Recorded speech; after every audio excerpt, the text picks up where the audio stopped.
Peace and blessings. Keep up the lessons. Are you ready? Let's get into it. Are you ready? Let's get it.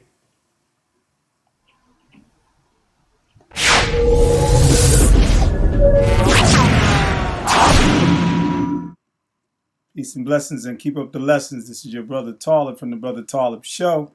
Yeah, I might look a little bit like tired. I'm coming home from work and just getting in, and stuff is in my head, and I really got to get in on this and finish it out.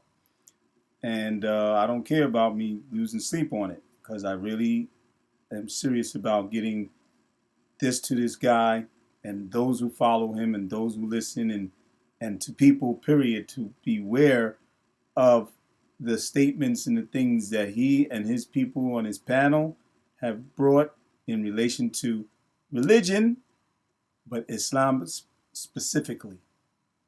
For me to, sit here to do a service against the disservice of what this man is doing or what he has done. And people like him as well. He's not the only one. I'm not just focusing on him as he's the only one. He's like just the point of where it has to stop. And I'm in that point that I have to take a more aggressive approach to them, because it's continually going on. And anyone else that I find and I get the video and I catch them, I'm gonna go to them too and bring the hawk, bring the truth against the falsehood. That's all I'm doing. There's no fighting or nigga be going. No, it's just coming and bringing the truth against the falsehood and clarification.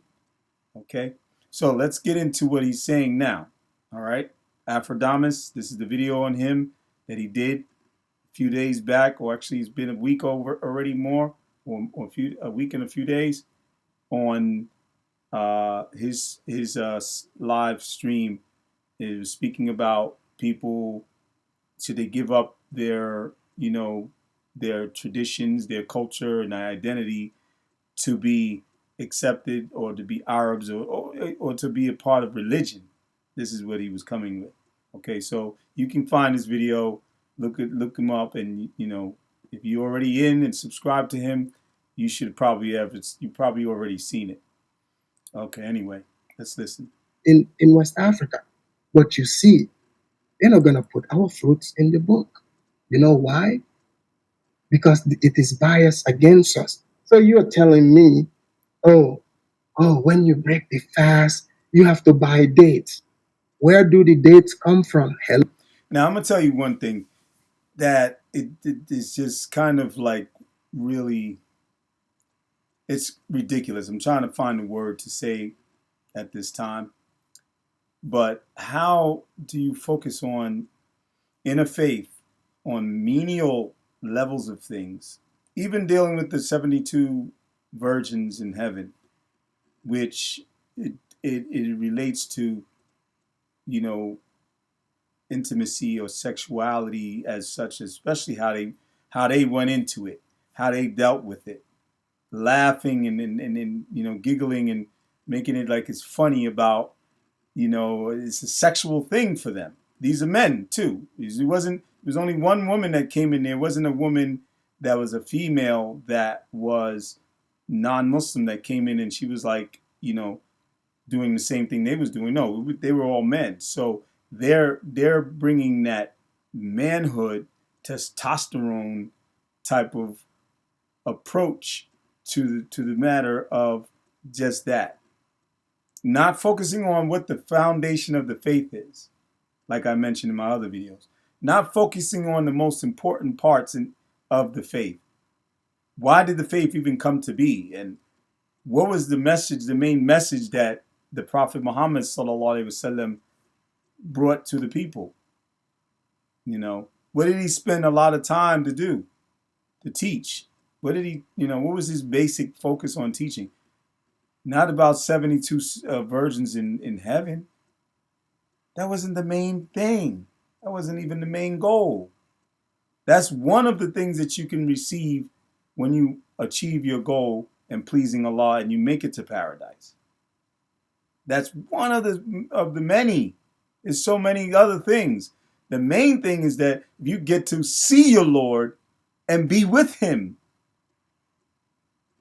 because we love him. We love our Lord. We love our Creator, the one who's given us life here. We're grateful, or we strive to be grateful. Or is he grateful? Or is he only grateful for what he thinks he has done in this life and what he has? His YouTube video, his clothing, if he has a car, if he has a wife, or if he has a girlfriend, I don't know. Has probably some whatever else he's doing in his life. Whatever he has, this is how a lot of men that are without faith in the Creator, that they believe that the Creator has given them what they have. Meaning, even if they're going to work and even they're taking their money and doing what they do, they're getting it from the Creator. But back to the point. Back to what he was saying. This is not important. Why are you talking about fruits and vegetables? Or, you know what I mean? Why are you talking about certain things that don't have too much benefit for us? You're talking about that. How's that benefiting the African diaspora? How is that benefiting the people to grow? And you're wasting your time, bro. Hello, think. Where does the date come from? He needs to think. He should have been thinking before he did what he's done. Because now you're going to be critiqued. Probably not just me. Trust me. And Allah knows best. Whose economy is that you buying those dates? Whose economy would it be boosting? Now he's talking about you buying the dates. He used the religion to use as a means of connecting how the Arabization, or whatever you want to call it, was brought to Africans with the faith. Basically, this is where he's coming from. This is what he's trying to get at and insinuate, and stating the dates. And now he's getting into the economical maneuvers that he feels the Arabs have been making, using the religion to support that goal of theirs, to try to, just like the European has done with white supremacy, to try to bring supremacy of their race. They used different areas of influence and brainwashing. And this is what he's trying to say about Islam, that the Arabs used Islam to brainwash Africans. This is the main point. This is where he's coming from. People, just look and listen. Open up your mind that you've been blessed, and don't be blind following.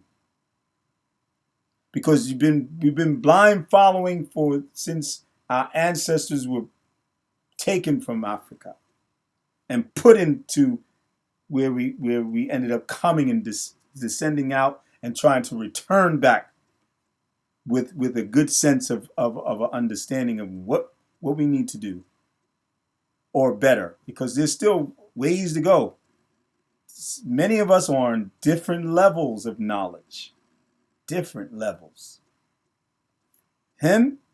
He's showing the lack of knowledge that he has, especially for the faith. I don't know what he studied, how he studied, if he studied, or if he was just a young child that was given on a forceful basis, which I already spoke about early in my videos, that this is not impermissible from Islamic Sharia, from Islamic law, to forcefully teach a child. The Prophet didn't do that to the adults. Why would he do it to children that are more sensitive and more, fragile? Beating them with sticks. Hey, astaghfirullah, do this, do that. And, I can't say it in the language that they were speaking, but this is not permissible. And I know this. I know some of the laws of Islam as I learn. I still got ways to go too. But on that, I do know this is not correct. I asked this question from a scholar, And other scholars brought the proofs and evidences. The Prophet ﷺ, he had a way of his character, which was rifqan, being gentle. When he gave dawah, he didn't give it in a harsh manner. When he taught the people, and he didn't teach them in a harsh manner. He made them feel comfortable to accept it. And that's why they loved it so much. They loved him too, because of the way the way he delivered his message. And Allah chose him for that reason, because he was a gentle man. Yeah, he fought in the wars, but only for Allah. He didn't fight for himself. If he fought for himself, he wouldn't have just stand there and get hit by rocks by little kids. He would have did something to them and harmed them if he was like, all about him and ego. But he sat there and made a prayer for them while blood was running down his face. And one of the companions said, we should make dua against them. We should make a prayer against them that Allah bring punishment on them. Not just the children, but the parents who were behind them, sending those children to do that, to stone the Prophet while he was preaching the message in that community of called Ta'if, in Saudi Arabia, his land. And he said, no, I will make dua that Allah, because they do not know. They're ignorant, in other words, saying they don't have knowledge of what they're doing. And this children. So with your resentment, Afridamus, you're carrying that into your videos. Whatever, you might have received some traumatic situation. And I notice a lot of people who have left the faith of Islam, most of them, there's a big time woman, she speaks, she does a lot of lectures and whatever. She spoke about her negative experiences as a Muslimah, young, she was young. Pushed upon her certain things that they did that were cultural more than it was the religion. That her parents or her uncles or her people, the males especially in her family, that forced upon them. Like the Taliban forced upon the women to cover and not learn and study and learn their deen, let alone learn regular academical knowledge and the sciences in what we know in colleges and universities that people go to learn so they can, I guess, have a career in some sort of area, being a doctor or a lawyer, whatever. So I went on a tangent again. But anyway, let's let it go. We're going to get these videos to be a little bit longer now because I need to finish this up. I don't want to keep going with all of this, but there's a lot more to go on, and I'm going to keep on going until I get the good, juicy parts of what the people need to know and have clarity. Okay. I'm just trying to, paint a different picture to you. Like in the thumbnail, you see in the thumbnail there, right? In the thumbnail, you saw the African woman. Was African woman, the way she is dressed in the African garb. But now, let me tell you, see, when I was a kid, I used to see that all the time. But when I visited, now everyone is veiled up. Everybody is veiled up like. You see, now again, it's got to do with fashion. Oh my, subhanallah. Fashion. So that is going to get us the goals that we're trying to reach as a people. It's about whether you're wearing a daishiki or you're wearing an ambuba, what is the clothing that the different people wear? I'm trying to remember some of them names. The big Grambuba, yeah, there you go. The back Grambuba is the men, and the women I don't know because I didn't get into what the women wore, but they wore some really flowing clothes, wraps, lapas that wrap around their waist, and some of the women, as far as tribes is concerned, different tribes. So there's hundreds of tribes in Africa of different types of traditions and cultures in the way they look and dress. So that's what we're dealing with? That's the most important thing, is to make sure you keep your dress the way you. No, I don't think so. Because then you're going to have to tell every American, every you British, and all the African diasporans, and even yourself, you need to put on a grand boobah, bro. You need to put on all the African garb so you can make sure you're African. That's what makes you African, is your clothing. Daishikis, that's what makes you African. That's what you do. I mean, is that what you're talking about? Clothing. First, we're talking about Crayola crayons and colors. Now we're talking about clothing. Because the women that now coming with veils to you, it's a different clothing now. So why is it okay when you wear your tank top like you got on, or you wear your jeans? That's not African garb. That's not from Africa. We didn't create tank tops. Or maybe they have some garb that is almost like a tank top.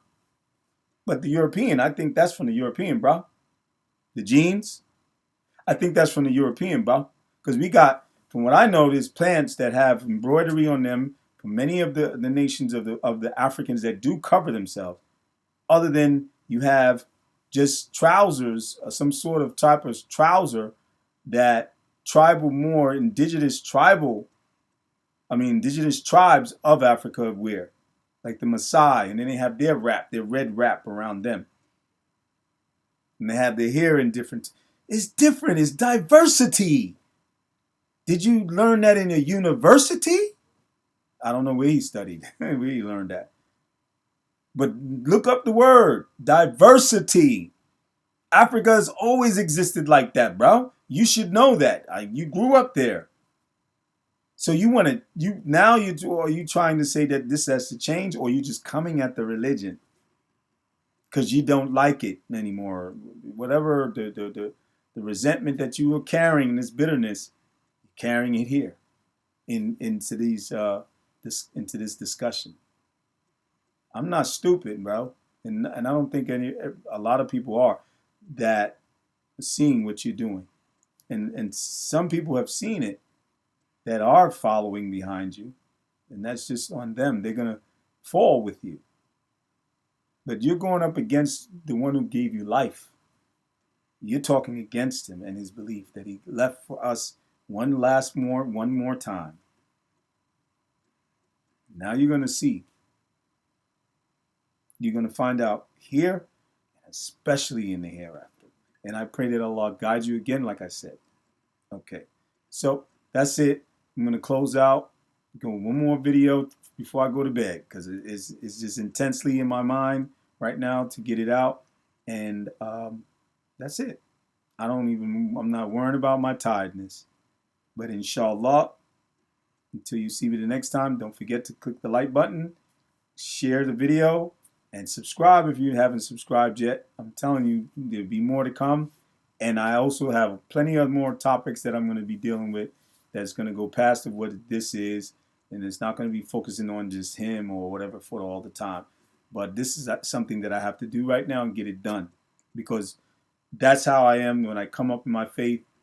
I've been taught this, that we have to clarify, what our faith is to people when they have false understanding.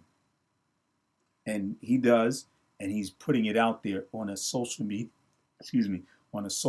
platform, which is even more intensely a problem because it's going global. It's going out to many people, and could misguide those people worse than what that is already is, especially our people in Africa, because there's problems now in certain countries between Muslims and non-Muslims, Islam and un-Islamic people clashing because they don't have good understanding and proper understanding and how to come together without all that clashing.